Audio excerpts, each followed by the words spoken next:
বৈশাখ এসে গেছে, আকাশে রোদ, হালকা বাতাস। এই সময়টা আমি সব সময় বেশি ভালোবাসি। এই মাঠ, এই মাটি, এই ধান, এইগুলোই আমার সব। দিনভর পরিশ্রম করতে হয় ঠিকই, কিন্তু যখন দেখি ধান ফলে তখন সব কষ্ট ভুলে যায়, মনটা শান্ত হয়ে যায়। ঠিক পান্তা ইলিশ খাওয়ার মতো। অনেকেই ভাবে আমরা গরিব, কিন্তু আমি গরিব না, আমি কৃষক। আমার হাতে সোনার ধান আর বুক ভরা গর্ব।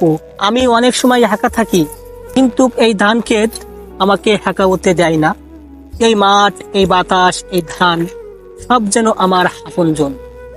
এদের মাঝে আমি আমার স্বপ্ন দেখি, আর বৈশাখ এলে এই স্বপ্নগুলো একটু রঙিন হয়ে ওঠে। এই ধান আমার আশা, মাটি আমার বিশ্বাস, আর এই বৈশাখ আমার উৎসব।